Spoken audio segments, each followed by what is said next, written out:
Hello students, welcome to BBN e-learning classes. I am Lalit Kumar and I am going to teach you the physics subject. Today we are going to discuss very important topic that is numericals on the grouping of capacitors और इस topic पर हमारी third video है. आज हम discuss करेंगे Wheatstone bridge problems.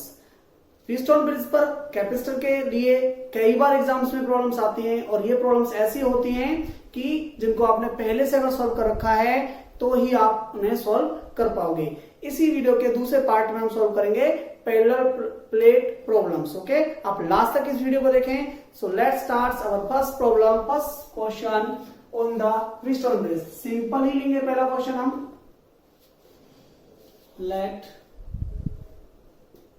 This is the problem. बहुत सारे बच्चे सोच रहे होंगे कि सर पहले दो पार्ट्स में हमने बहुत सारे क्वेश्चन किए हैं और इस प्रॉब्लम को भी हम बड़ी आसानी से कर लेंगे. कर लोगे इस प्रॉब्लम को आसानी से? हाँ, बिल्कुल कर लोगे. Okay, but this is not the problem. This is the problem. क्या अब आप कर पाओगे? अब आपको समझ में नहीं आ रहा होगा कि ये जो कैपेसिटर है हमारा, ये सीरीज में है या पैरेलल में है. ओके, अगर ये कैपेसिटर नहीं था तो आप आराम से कर पा रहे थे. तो इसी को कहते हैं हम व्हीटस्टोन ब्रिज. ओके, इसके लिए मैं थोड़ा सा आपको व्हीटस्टोन के बारे में बताना चाहूंगा. व्हीटस्टोन एक साइंटिस्ट थे और जिन्होंने एक पर्टिकुलर टाइप का नेटवर्क बनाया. कौन सा नेटवर्क सर? तो नेटवर्क था उनका ये.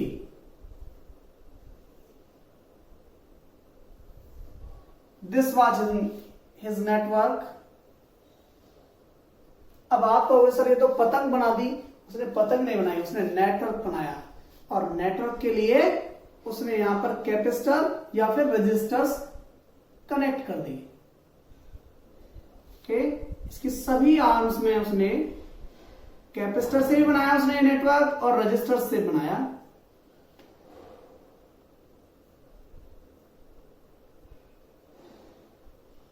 और ये हो गया हमारा point A. This is point B and this is the point P. This is the point Q.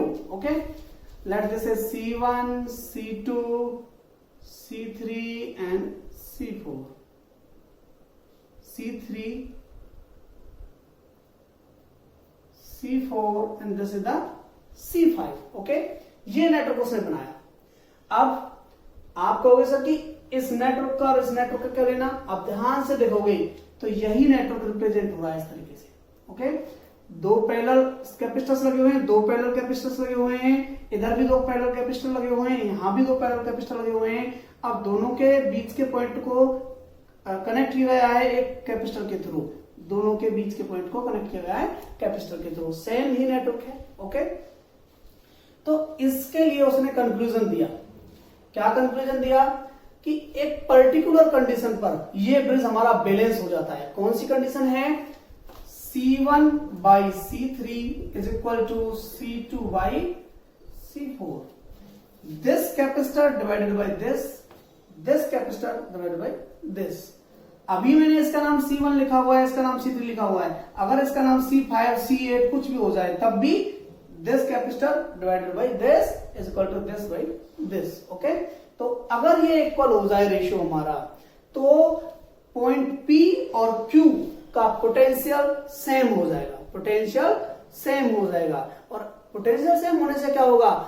हमें पता है कि दो पॉइंट्स जिनका पोटेंशियल सेम हो उनके बीच में कभी भी करंट फ्लो नहीं करता. इसका मीनिंग है कि इस आर्म में करंट ही फ्लो नहीं करेगा. इस आर्म में करंट ही फ्लो नहीं करेगा. तो क्या होगा कि हम इस आर्म को ही रिमूव कर देंगे.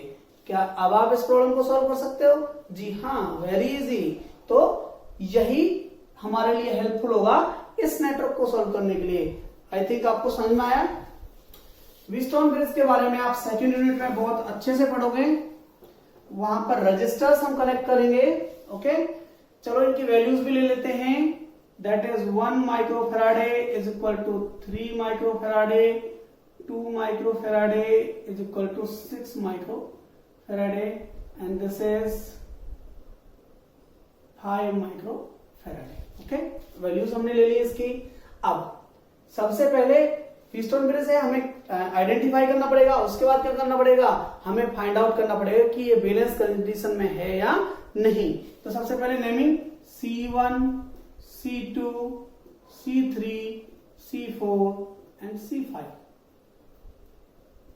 और उसके लिए हमें क्या करना था, C1 डिवाइडेड बाई C3। वैसे भी आप सोच सकते हो सीधा कि ये दोनों आपस में रेशो, इन दोनों कैपेसिटर्स का आपस में ratio, this is 1/2, that is C1 upon C3 is equal to 1/2 and C2 upon C4 is equal to 3/6 and that is again 1/2।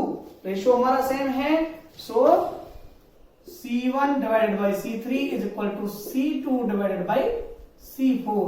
Balancing की कंडीशन हमारी सेटिस्फाई कर रही है, और बैलेंसिंग की कंडीशन अगर हमारी सेटिस्फाई कर रही है तो क्या होगा, हम इस आर्म को रिमूव कर देंगे, जैसे ये आर्म हमारी हो ही नहीं। तो क्या भी हो पाएगा, बड़े ही इजीली हो पाएगा। ये दोनों C1 एंड C2 हमारे सीरीज में है, C3 एंड C4 हमारे सीरीज में है, और फिर ये दोनों ही पैरेलल आर्म में कनेक्टेड है। Let's do it.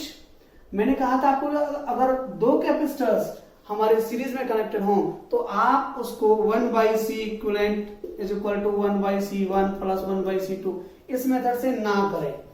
एक बहुत इजी और बहुत ही short method, CS1 is equal to C1 into C2 divided by C1 plus C2। Direct कर लेंगे हम यहां से, इनकी वैल्यूज पुट कर देंगे, 1 इंटू में 3 divided by 1 plus 3 that is equal to 3/4 microfarad. Okay, अब क्या होगा, CS2 करेंगे हम यहां, दोबारा से हमारे 2 कैपेसिटर्स हैं, same formula, C3 into C4 divided by C3 plus C4। Okay, this is 2 into 6 divided by 2 plus 6, this is 12 divided by 8 and it is equal to 4 3s are 4 2s are, that is equal to 3/2 माइक्रोफैराडे।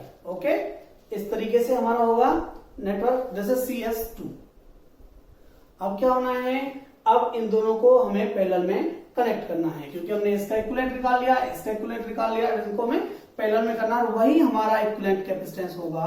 So C equivalent is equal to CS1 plus CS2 and that is 3/4 plus 3/2, that is 4 is the LCM, 3 plus 6 is equal to 9 divided by 4 microfarad. This is the answer. आराम से answer निकल चुका है। Next numerical करते हैं इसके ऊपर। This is our problem, और इसको देख के बहुत सारे बच्चे कह रहे हैं कि सर इसको तो हम आराम से कर लेंगे, हमें पता है कौन सा प्रॉब्लम है ये, कौन सा, वायर कनेक्शन प्रॉब्लम। एक बार करके देखो, वो नहीं है, क्योंकि वायर कनेक्शन प्रॉब्लम में क्या होता था, बीच में कोई कैपेसिटर्स नहीं होते थे। ओके, तो ये वो प्रॉब्लम नहीं है। अब मैं आपको बताना चाहूंगा कि ये भी व्हीटस्टोन ब्रिज प्रॉब्लम है। अरे ये कैसा हुआ व्हीटस्टोन ब्रिज, तो देखिए वही मेथड हम इसमें अप्लाई करेंगे कि A को हम मान लेंगे V वोल्टेज पर और B को मान लेंगे 0 वोल्ट पर। तो यहां ये पॉइंट भी हमारा 0 वोल्ट हो गया, और यहां से ये पॉइंट हमारा V वोल्ट हो गया। अब 0 से ये यहां पर भी 0 हो जाएगा, नहीं, क्योंकि यहां बीच में कैपेसिटर आया है। V से क्या ये पॉइंट भी हमारा V हो जाएगा, नहीं, बीच में यहां पर कैपेसिटर आया है, तो वो सेम नहीं रहेगा, शॉर्ट सर्किट यहां पर नहीं हुआ है। तो इसको आगे सॉल्व करने के लिए क्या करें, हम एक और पॉइंट की पोटेंशियल को कंसीडर कर लेंगे, let it is x। Okay, तो अब क्या हुआ, ये पॉइंट भी हो गया, ये भी हो गया, ये भी हो गया, बट ये पॉइंट हमारा रह गया, बट ये x के साथ शॉर्ट सर्किट नहीं है, तो इसका मतलब कि यहाँ की जो वोल्टेज है वो डिफरेंट है, और late this is y volt. Okay, तो अब हम 4 पॉइंट सिस्टम लेंगे, जैसा कि मैंने लास्ट टाइम आपको बताया था। तो 4 पॉइंट सिस्टम में क्या होगा, it is A, it is B, it is X and it is Y। Okay, तो पहला जो हमारा कैपेसिटर है that is between V and X। V is the voltage for this and X is this. Second जो हमारा capacitor है it is between V and Y. V and Y. Third जो हमारा कैपेसिटर है that is between X and Y. X and Y. After that, next जो हमारा capacitor that is between 0 and Y. 0 is the voltage of B. 0 and Y. This is 0 and Y. After that, this capacitor is between X and 0, means here it is X and 0. What is it? This is the Wheatstone bridge. सभी के capacitance equal हैं. CC सभी के capacitor हो गए. Okay, तो अब ये बन गया Wheatstone ब्रिज. Wheatstone ब्रिज बनते ही हमें क्या देखना है कि क्या Wheatstone ब्रिज बैलेंस्ड है. जी हाँ, Wheatstone ब्रिज बैलेंस्ड है. दिस डिवाइड बाय दिस क्या आया? C डिवाइड बाय C क्या आया? 1. दिस डिवाइड बाय दिस क्या आया? C divide by C equal to 1. Balanced है हमारा. बैलेंस्ड है तो क्या होगा?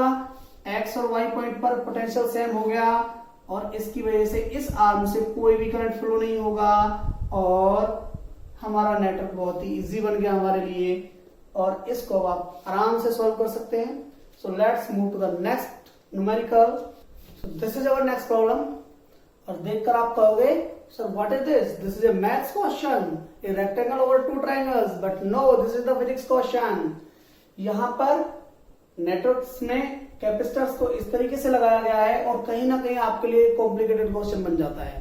तो आप इसे कैसे करोगे?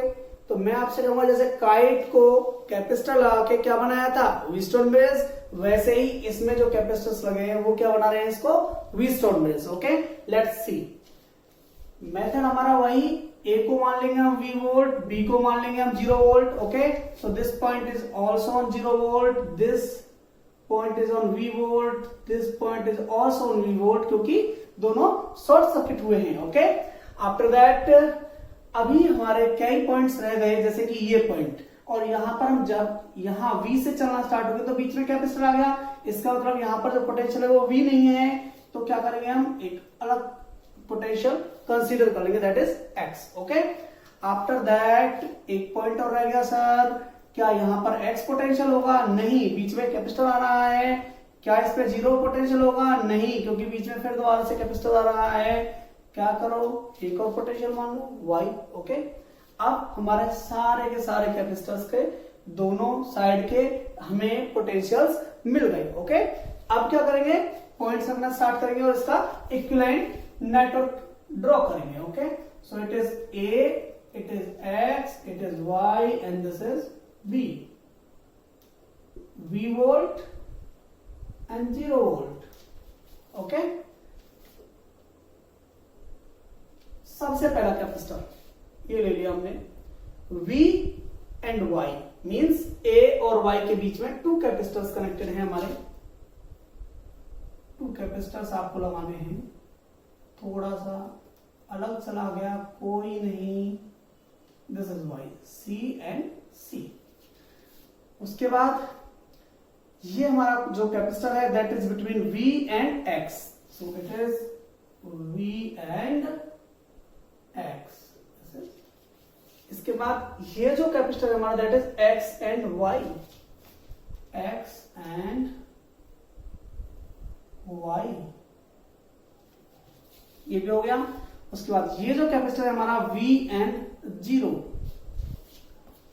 V is this and this is 0. A से B की साइड में जा रहा है. ये वाला A से B को कनेक्ट कर रहा है. क्या ये इससे टच होके जाएगा? नहीं, क्योंकि वहां भी ये टच नहीं कर रहा. ओके, तो ये कैसे बनेगा?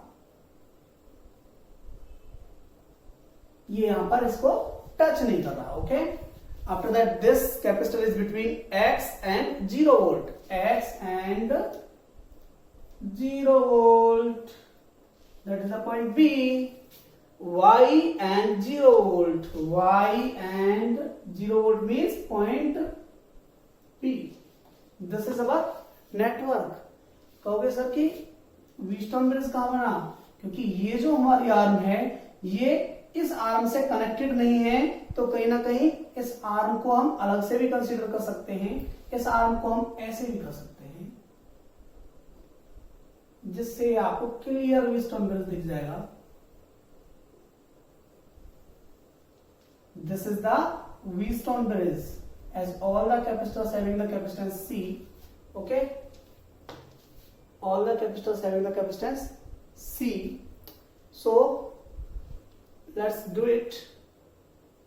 But यहां पर जो ये C2 कैपेसिटर्स आ रहे हैं, इनका कैपेसिटेंस कहीं ना कहीं होगा 2C and 2C. Okay, this is 2 and this is 2. अब क्या होगा कि सभी हमारे कैपेसिटर C हैं, ये 2C एंड 2C, यहां पर क्या होगा, ये मिलकर क्या बनाएंगे, C equivalent is equal to 2C into 2C divided by 2C plus 2C, that is equal to 4C square divided by 4C, and this will come C, means इनका भी जो इक्विवेलेंट कैपेसिटेंस है क्या है, C। अब देखिए Wheatstone bridge की 4 arms का कैपेसिटेंस जो है C C C C, क्या ये बैलेंस कंडीशन में है? व्हीटस्टोन ब्रिज की सारी साइड्स का कैपेसिटेंस अगर सेम हो जाएगा तो हमारा ratio C1 C3 is equal to C2 divide by C4, this divide by this is equal to what, 1, C divide by C is equal to 1, this divide by this is equal to what, 1, C divide by C is equal to 1, बराबर हो गया, bridge हमारा balance हो गया। Balance हो गया तो क्या करोगे, इसको रिमूव कर देंगे। क्या भी आप आराम से कर सकते हो, जी कर सकते हैं। कैसे कर सकते हैं, एक नेटवर्क हमारा ये हो गया, एक आर्म हमारी ये हो गई, एक आर्म हमारी ये हो गई, तीनों ही पैरेलल में कनेक्टेड हैं। ओके, इसका कैपेसिटेंस क्या है, सी, इसका है ये। अब क्या करेंगे, हम नेमिंग करेंगे। ओके, तो नेमिंग के लिए C1 C2 C3 एक्चुअली में यहां आएगा, तो आप इसको C3, इसको C4 एंड इसको C5 and this is C6। तो अब आप कर सकते हो, सबसे पहले इस आर्म को हम ले लेते हैं और ये हमारा क्या है, इसको हम CS1 बना देते हैं। ओके, क्योंकि ये सीरीज का हमने यहाँ पे सॉल्व कर लिया था। तो अब हमारा जो इस आर्म को सॉल्व करने के लिए हम करेंगे, तो CS1 और C5 का सीरीज का नेटवर्क होगा CS2 is equal to CS1 into C5 divided by CS1 plus C5। समझ में आया? दो कैपेसिटर्स हो गए अब इसमें आर्म में, और दो कैपेसिटर्स का हम इक्विवेलेंट कैपेसिटेंस निकालते हैं जब सीरीज में होता है इसी मेथड से। ओके, तो इनकी वैल्यूज हम पुट करेंगे, C into C divided by C plus C, that is equal to C square divided by 2C। C से square cancel out, it will become C by 2। Okay, so CS2 is equal to this. देखिए, जो naming हम 1 2 में कर रहे थे, यहां हमें काम आ रही है, वो बता रही है कि कौन सा सीरीज नेटवर्क है, सेकंड वाला। Okay, again this arm is also in series having the capacitor C1 and C2। Again आप कर सकते हो CS3 network, C1 into C2 divided by C1 plus C2। Okay, it will become C into C divided by C plus C, that is equal to C square divided by 2C। आपको आराम से समझ में आ रहा होगा, C से square cancel out हो गया, it is again C by 2। Okay, एक थर्ड आर्म जिसमें C6 है, इसमें भी C कैपेसिटेंस है। अब क्या करेंगे, हम कहीं ना कहीं पैरेलल आर्म्स को कनेक्ट कर देंगे और वही हमारा इक्विवेलेंट, पूरे नेटवर्क का इक्विवेलेंट कैपेसिटेंस होगा। तो हम सीधा लिखेंगे C equivalent is equal to CS2 plus CS3 plus C6. This is C by 2, this is C by 2 and C6 is C. Half and half 1, 1 plus 1 is equal to 2. It is 2C. It is the answer. Network starting में बहुत ही difficult लग रहा था, but अब आप आराम से समझ गए होंगे कि कैसे व्हीटस्टोन ब्रिज बनेगा, कैसे ये बैलेंस होगा और कैसे आसानी से आप इसको कर पाओगे। थोड़ा सा और बताना चाहूंगा इस न्यूमेरिकल में कि वो इन 3 आर्म्स को यहां एक जगह मिलता हुआ ना दिखाकर वो एक और तरीके से इस नेटवर्क को दिखा सकता है। केवल मैं आपको यहीं पे बना देता हूं।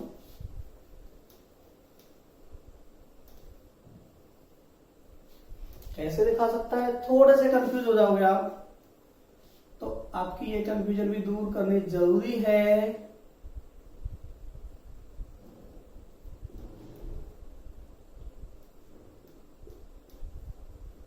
सी एंड सी इस तरीके से दिखा सकता है, क्योंकि यहां पर दोनों पॉइंट हमारे शॉर्ट सर्किट हो रहे हैं, यहां पर दो आर्म हमारे शॉर्ट सर्किट कर रही हैं इसको, तो ये वही स्ट्रक्चर है। ओके, आपको घबराने की जरूरत नहीं है, सेम स्ट्रक्चर है, सेम मेथड है।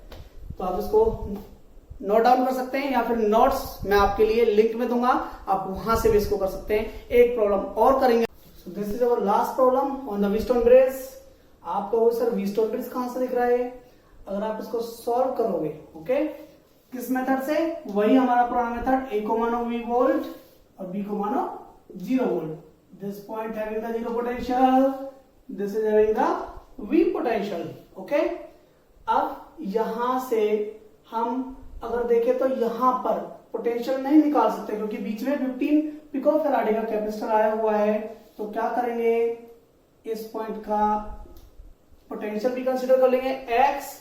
After that this is also x, क्योंकि शॉर्ट सर्किट यहां पर हुआ है। ओके, उसके बाद हम जब पहुंचते हैं यहां, तो यहां हम ना तो 0 वोल्ट मान सकते हैं, ना ही यहां से कोई हमारा पोटेंशियल की वैल्यू मिल रही है। तो इसका मतलब यहां भी हमें एक और पोटेंशियल कंसीडर करना पड़ेगा, दैट इज y, और इसको हम शॉर्ट सर्किट कर रखा है हमने, तो this is also y।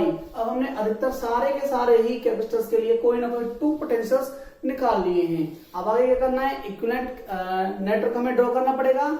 So let's do it here. It is A, it is X, it is B, and it is Y. Okay, तो सबसे पहला capacitor, let it is the first capacitor V and X. V is on A, this is here. Okay, after that V and X, this is 15 picofarad, and this is again between V and X. This is 10 picofarad. 10 picofarad. Okay, सबको समझ में आया? V एक point इसका V से connect है, एक point इस पे X से है। ओके, एक पॉइंट का पोटेंशियल V है, दूसरे पॉइंट का पोटेंशियल X है। ओके, दोनों सॉल्व हो गए। उसके बाद this one V and Y. V is for A and this is Y. This is Y. This is 10 picofarad. Okay. अब इसके बाद this one X and 0 means X and B. B का potential कितना है? 0 volt. Okay, after that this one X and Y. X and Y 19 picofarad. This was 5 picofarad. Okay, and after that Y and 0. Y and 0. This is 1 picofarad. Very small value. Now this is Y and 0. Again Y and 0. 1 picofarad. Okay, तो हमने सारे के सारे capacitors को यहाँ draw कर दिया है, जिन भी पॉइंट्स के बीच में उसका कनेक्शन था। और अब कहीं ना कहीं आपको थोड़ा सा ये व्हीटस्टोन ब्रिज दिखने लगा होगा। अगर इसको हम इक्विवेलेंट कैपेसिटेंस में कन्वर्ट कर ले तो एक आर्म रह जाएगा, इधर भी एक आर्म रह जाएगा इक्विवेलेंट के बाद, और फिर हमारा ये व्हीटस्टोन ब्रिज बन जाएगा। अब बात आती है कि ये बैलेंस्ड है या नहीं। ओके, तो उसका हमें पता चलेगा किससे, जब हम इनकी कैलकुलेशंस करके लाएंगे। तो कैलकुलेशन करने के लिए नेमिंग करनी पड़ेगी। Let it is C1, C2, C3, C4, C5, C6, C7। Okay, सबसे पहले इसका इक्विवेलेंट निकालते हैं। यहां पर this is CP1, that is between C6 and C1, and it is 10 picofarad. 10 plus 15, it will become 25 picofarad. ये जो हमारी आर्म है वो क्या बन गई हमारी 25 पिको फेराडे की। ओके, आप इमेजिनेशन में कर सकते हैं, मैं आपको यहां करके दिखा देता हूं ताकि कंसेप्ट की ज्यादा क्लियरिटी हो जाए आप सभी के लिए।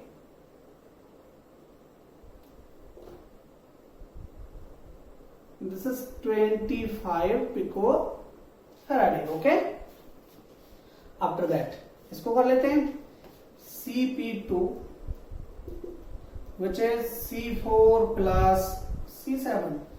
C4 is 1 and C7 is also 1. It is 2 pico Farad. तो यहां पर फिर दोबारा से हमारा इक्विवेलेंट हो जाएगा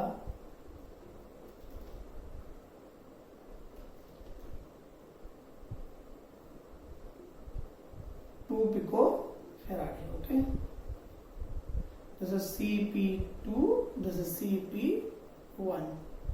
ओके, अब देखें हम, सर आप कहोगे सर यहाँ तो C1 है ही नहीं, हमें C1 से लेना नहीं है, हमें इसका रेशो देखना है इससे, इसका रेशो देखना है इससे। तो देखिए this is 25, this is 10, what is Cp1 divided by C3 which is equal to 25 divided by 10, it is 5/2। Okay, अब यहां देखते हैं C2 divided by Cp2, C2 divided by Cp2, it will become 5/2।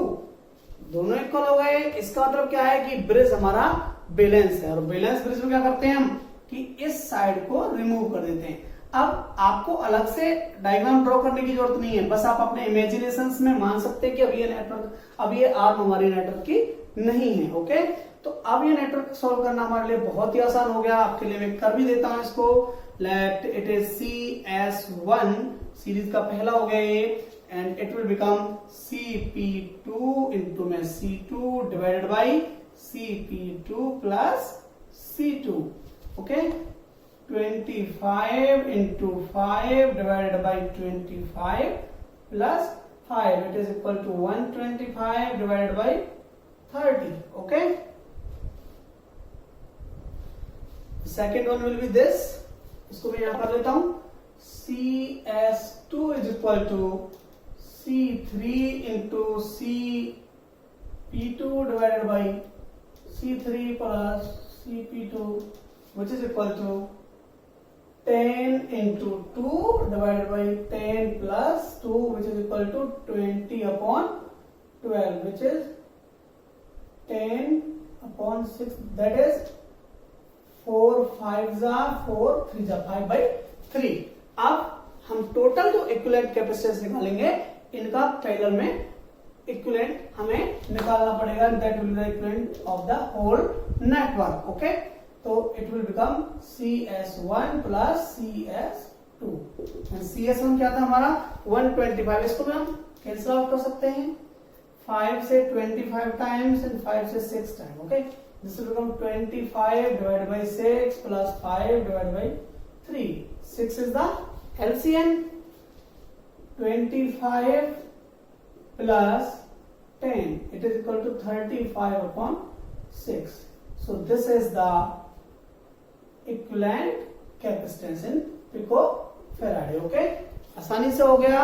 बस हमें एक ही काम करना था कि इसको कन्वर्ट करना था एक इक्विवेलेंट नेटवर्क में। उसके बाद हमें पता चला कि ये व्हीटस्टोन ब्रिज ही है, हमें देखना था कि बैलेंस्ड है या नहीं है, बैलेंस भी मिल गया, और उसके बाद हमारा नेटवर्क सॉल्व हो गया। वैसे व्हीटस्टोन ब्रिज 12th क्लास के लेवल के अकॉर्डिंग जहां भी आता है बैलेंस्ड ही आता है, बट कुछ जगह पर हमें बिना बैलेंस भी मिल सकता है, हमें चेक करना पड़ेगा। ओके, तो ये आपका व्हीटस्टोन ब्रिज प्रॉब्लम हो गए। इसके बाद मैं 1-2 प्रॉब्लम कराता हूं आपको पैरेलल प्लेट प्रॉब्लम।